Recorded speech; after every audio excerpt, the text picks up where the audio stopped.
world. Kita nyo naman yung mga tao. They are so excited to see all of you. Photo muna, sige. Let's have, I guess, one photo. Payagan natin. Pero later, meron din po tayong photo op time. Okay? Alright. Let's give a few seconds, maybe, for this photo. Bago natin ituloy ang kwentuhan. Sabi nga nila, mabilis lang to, di ba? Okay. Ready? Hello, housemates! Welcome back sa labas. Parang lahat naman kayo ay nakita ko na. Pero ito na talaga, nagsama-sama kayo for this really grand and makabuluhang MediaCon nga. Sabi nga ni Mika din, ang daming nakakilala sa kanya. And I'm sure sa inyong lahat din, may mga pagkakakilala na sa inyo ang mga media friends natin. Pero gawin pa natin mas malalim today. So, tuloy na natin. Let's get straight to the question and answer portion. Okay, so we have a mic over there for our press. And then, here we have the media friends who will be asking these questions. Okay, number one, ako palang magtatanong. Pero, this is in behalf of Sir Ricky Gallardo of Business Mirror. So, Sir Ricky, kung nasaan ka man, ako na ang bahala. Okay. The question is, this is for Big Four. So I hope may mics na po yung housemates natin para ready din silang sumagot. So this is for Big Four once again. Alright, so he asks, after your stint on PBB, where you gained instant popularity by exposing who you are to the outside world, how important naman daw is privacy at this point in your life? And syempre, protecting your privacy. How would you want to do that? So, who wants to start? Siguro si Charlie dahil tinitingnan niya ako ng very intensely. Okay, Charlie, take it away. Kung pala dapat ako titingin, no? Yes. Regarding my privacy naman po, I think it really just is with my family naman. As long as I keep my things private with my family, my friends, and whatever I'm feeling at the moment, I'm okay with it now. Parang, as long as I have that circle of friends that I can trust, as long as I have a circle of friends that I can lean on and I can come to and talk to when the time is needed, then I'm okay with my privacy. Alright, as long as you have that strong We came core. to PBB really just showing everyone who we are and what our stories is. So sa tingin ko naman, napakita ko naman ito lahat. So I'm okay with it. Alright, thank you, Charlie. So yeah, so Charlie stays true to her core. How about you, Will?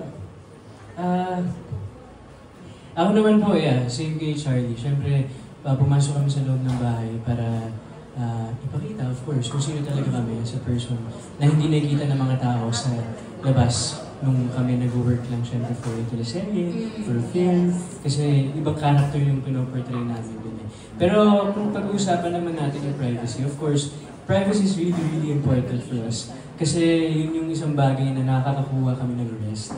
And nakakatuwa naman na kahit biniyayaan kami ng Panginoon itong ganitong popularity, thank God.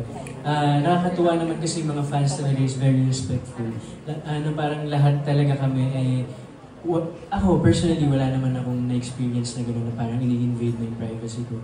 Nakakatuwa na yung pag-support ang binibigay at pagmamahal na binibigay nila is merong boundaries. Kaya happy lang talaga ako sa mga nangyayari. That's good to know. Parang at ease ka naman sa fans mo, sa supporters mo.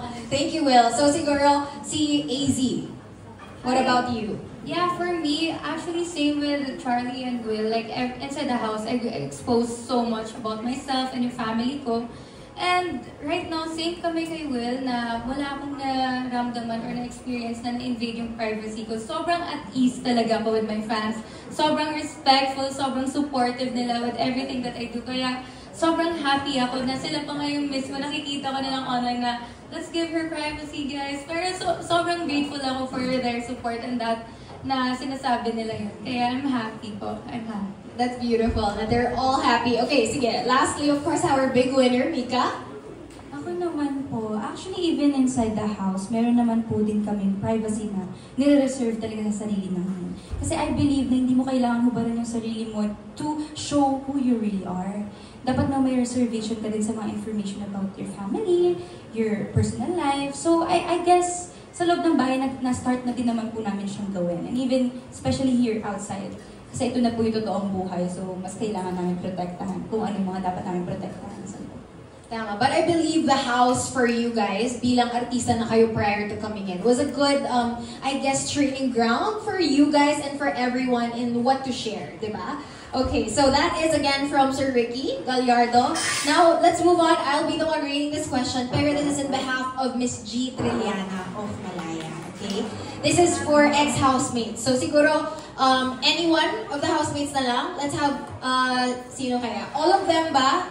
All of them. Okay, all of you pala. Sige. So, ang tanong naman ni Miss G is, gaano kalaki yung impact ng PBB sa career nyo at ano na yung mga nabago sa buhay nyo because of the whole journey inside Kuya's house? Sino kayo sisimulan natin? But, ayaw na lang tumingin sa akin pagka nagsasabi ako ng seat. Sige, Ashley. Hello, Miss G. Hello po. Actually, sobrang laki po ng impact and I think we're all aware of it bilang sobrang successful ng season ng PBB na to and we're grateful to be part of it. It actually changed my life as an actress also. One of the reason why I joined PBB is mas makilala ko ng mga tao as Ashley Ortega kasi bilang matagal na rin po ako sa industriya, lagi lang po nila ako nakikita sa mga teleserye and the roles that I portray. But inside the PBB house, mas nakilala nila ako as Ashley, as how I am as a person. And it changed my life, even though I was the first evictee. So unexpectedly, sobrang daming blessings pong tumating sa buhay ko and I will always be grateful for that. Especially yung mga supporters ko at yung natanggap ko when I got evicted, I thought being the first evictee was like a huge embarrassment. Pero nung paglabas ko sa outside world, it was the other way around. As in, I was loved and supported by a lot of people. And then if it weren't for them, feeling ko, it wasn't easy for me to recover right away. But because of their warm welcome and their support, sobrang nagbago yung life ko. And even sa work ko ngayon, I'm so grateful sa mga brands who trusted me right now, sa mga endorsements na nakuha ko. I'm so grateful for them. Yes, lalo na yung Loxlim, kasi Loxlim was a huge brand inside Kuya's house. As in, meron talaga silang pwesto sa loob ng bahay ni Kuya. And unexpectedly, when I got evicted, they reached out on me right away. And now, I'm part of the Loxlim family. And I'm so grateful for that. And other than that, marami rin mga lumapit. And may mga projects na rin actually. May teleserye, may movie, may NMFF movie akong gagawin. So, I'm just really grateful. And lahat po ng, hindi ko in-expect lahat na nangyari. Actually, lahat kami, like PBB changed our life and we will always be grateful sa lahat ng mga taong nagmahal at nagsuporta sa amin. Thank you so much, Ashley. Beautifully said. So let's hear naman siguro from you, Michael. Good morning, Ms. G.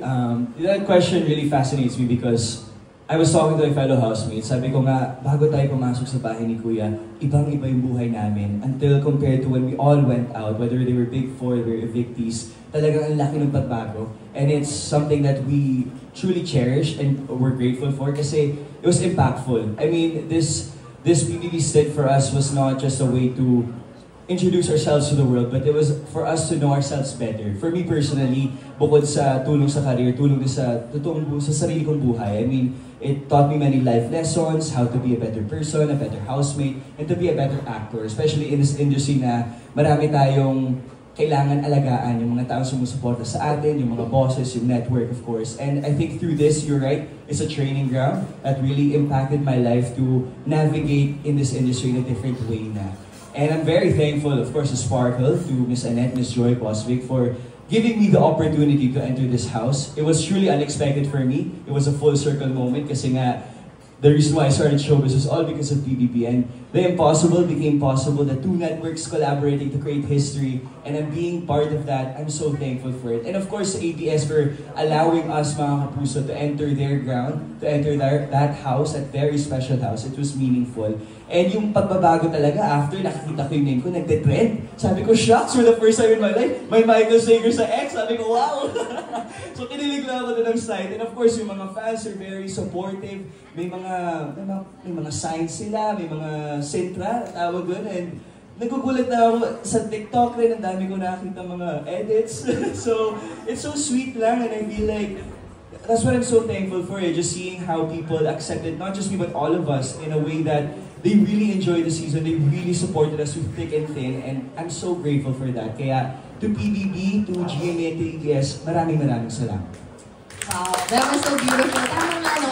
Just that presence here is groundbreaking in itself kasi nga, collab. Okay, but let's hear it naman from Dustin. Hi, Miss G. Good morning. And for me naman, I would say, before entering PBB, sabi ko nila, lagi ko sinasabi na bahala na. So, paglabas ko, sobrang unexpected na lahat. Kasi I wasn't expecting anything talaga from me, from what's gonna happen after, PBB.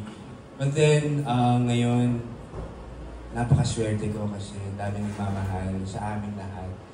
And for sure, hindi namin yun in-expect lahat. And masasabi ko lang, ang laki na natulong niya sa life ko talaga. Lalo na sa business ko, sa restaurant, sa Araya. Kain kayo doon, ha? Yes! Tama yan! It's gonna change your life and your restaurant's life. Of course, sa career ko rin. Grabe, yung drive ko sa pag-aarte, biglang tumapoy. Sobrang iba eh. Kasi before, honestly, naghihintay lang ako for the right time. So, I believe now na ito na yung right time to do the work and to make efforts. And, ayun, hopefully, mas madaming opportunities na dumating and for sure, i-grab natin yung lahat. Lahat. Yes, thank you so much, Dustin. Dumating ka ang right time. Let's hear it again from AZ. Sige, dire-diretso na lang tayo pag ano. Ex-housemate, sorry. Okay. Josh naman. Ayan, hello po. Good morning. Pete. Grabe!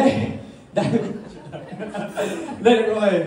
Ako, grabe. Super grateful ako sa PBB. As in, there's no words I parang hindi ko kaya explain ano ako ka-thankful to PBB. Kasi inuwi ko talaga dito yung pangarap ko. I was in the UK for 7 years. Umuwi ako ng T20 to come here. And that's my career. And you can switch your mic, yes. Para marinig naman natin yung medyo British accent mo para nandito na. Yes, okay. Hello po. Ayan, siguro sa akin, sobrang thankful ako, grateful for PBB. Kasi ngayon nakikilala na ako. Ngayon nakikita na ako. Kaya I'm really thankful. Kasi ang tagal ko na rin po sa industriyang ito and dahil ko na rin nagawa. Pero sa lahat ng ginagawa ko, hindi pa rin ako nakikilala. Kaya because of PBB, now people see me. Now people appreciate me for me, which is really nice. And kasi nasa labas ako, nagugulat ako whenever I'm in the mall or in the road. Everyone's gonna be like, uy, si Josh for PBB. Kaya natutuwa ako na nakikilala na nila ako sa pangalan ko, hindi lang sa pangalan ng character ko. And of course, I'm so thankful for GMA, for accepting me back. Kasi 2016 I signed, and then umalis ako bigla all of a sudden. And now I came back and they still wanted me. Kaya maraming salamat po for letting me be here. Kasi gusto ko talaga ipakita yung sarili ko sa mundong ito. And be an inspiration to others na kahit anong mangyari sa buhay mo, everything happens for a reason at andito tayo lahat for a purpose. So, thank you GMA, thank you guys for being here. Ayan, thank you so much, Josh. At grabe, nag-grow din talaga yung confidence mo. I always tell you that, but just seeing you before and now, iba talaga yung nagagawa sa inyo ng bahay ni Kuya. So, with you naman, Vince, how is it? Grabe ako, nagbago din talaga yung buhay ko. Actually, galing nga ng Korea eh. Wow! Sabi ko, picture sa akin, sabi ko, wow, grabe. Iba na pala talaga to. Tama, grabe. Kumakain ako ng street food. Doon mo na-realize. Pero, ewan ko, sobrang grateful lang talaga ako sa journey ko, sa bahay ni Kuya. It challenged me, it pushed me out of my comfort zone. Mas nakilala ko yung sarili ko, mas nakilala ko yung mga housemates. Para sa akin, madaming opportunities talaga na dumadating sa buhay namin ngayon. At siguro ito din yung opportunity na gumawa ka din ng sarili mong opportunity para sa sarili mo. Kasi sa mga na-realize ko paglabas ko ng bahay ni Kuya, at wala, ako, moment by moment lang talaga ako. Kung ano yung dumating, ginagrab ko lang din talaga yung opportunities and thankful lang talaga ako sa lahat ng nangyayari sa akin. Kaya sobrang thankful ako sa GMA, sa Sparkle, kila Miss Joy, and kila Miss Emel. But that's also good. Kasi sobrang parang inanamnam nyo lang. Kasi medyo fresh pa rin talaga eh, di ba? So thank you so much, Vince. Ang fun naman ng kwento mo tungkol sa